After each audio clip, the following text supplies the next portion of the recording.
বিশ্ব দরবারে বাংলাদেশকে মৌলবাদী দেশ প্রমাণ করতে সীমান্তের ওপার থেকে পতিত ফ্যাসিস্টরা নতুন নতুন ষড়যন্ত্র করে যাচ্ছে, আর ভারতের কিছু গণমাধ্যমও এতে ভূমিকা রাখছে। বিকেলে কৃষিবিদ ইনস্টিটিউটে এক আলোচনা সভায় এই অভিযোগ করেন বিএনপি মহাসচিব। ইসকন ইস্যুকে কেন্দ্র করে ধর্মের নামে আইনজীবীকে হত্যার মতো ঘটনা দেশের মানুষ আর দেখতে চায় না বলে মন্তব্য করেন তিনি। সেই সাথে নিজেদের মধ্যে সংঘাতে লিপ্ত হয়ে শিক্ষার্থীরা যাতে গণ অভ্যুত্থানের অর্জনকে ধ্বংস না করে সেই আহ্বানও জানান বিএনপি মহাসচিব। বিস্তারিত জানাচ্ছেন রহিম রোমান। এসব প্রাণের টানে আত্মার বন্ধনে বিকেলে এমন স্লোগানে কৃষিবিদ ইনস্টিটিউশনে ঢাকাস্থ ঠাকুরগাঁও পরিষদের কনভেনশনে অংশ নেন বিএনপি মহাসচিব সহ জেলাটির বিভিন্ন শ্রেণী পেশার মানুষ।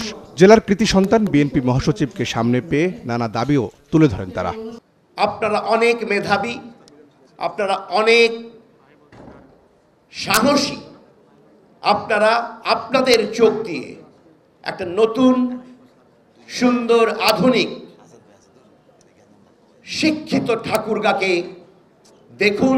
বিএনপি মহাসচিব বলেন, অনেক রক্তের বিনিময়ে যে মুক্তি এসেছে তা যেন নিজেদের বিশৃঙ্খলায় ধ্বংস না হয়, ছাত্রদের সেদিকে সজাগ থাকতে হবে। যখন তোমরা এত বড় একটা বিজয় অর্জন করলে, একটা ফ্যাসিস্টকে দেশ থেকে তাড়িয়ে দিলে, একটা ইতিহাস, পৃথিবীতে একটা ইতিহাস সৃষ্টি করলে, সেই সময় আজকে আমাদেরকে দেখতে হবে যে আমরা সারওয়ার্দী কলেজ, মোল্লা কলেজের ছাত্ররা মারামারি করে রক্তাক্ত হয়ে যাচ্ছে। এটা তো কোনো মতেই গ্রহণযোগ্য নয়। You must rise again. এটার বিরুদ্ধে রুখে দাঁড়াতে হবে। এটা একটা চক্রান্ত, এটা একটা ষড়যন্ত্র, এবং তোমাদের দায়িত্ব হচ্ছে এদেরকে বোঝানো যে this is not the way, এটা রাস্তা নয়।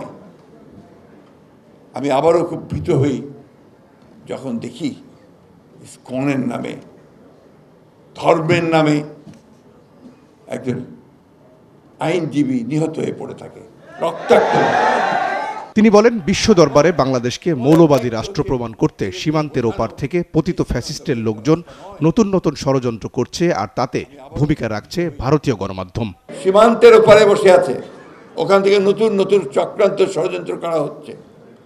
প্রতি মুহূর্তে তারা এক একটা ঘটনা ঘটিয়ে সেটাকে ফেনাপ করে পৃথিবীতে বিশ্বে দেখাতে চায় যে বাংলাদেশ নাকি মৌলবাদীদের দেশ হয়ে গেছে, বাংলাদেশে নাকি এখানে সমস্ত সংখ্যালঘু ভাইদেরকে নির্যাতন করা হচ্ছে। এটা করছে না কি হচ্ছে, করা হচ্ছে।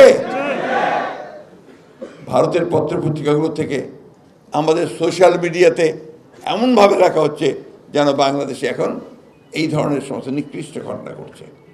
ঘটনা তো তা না।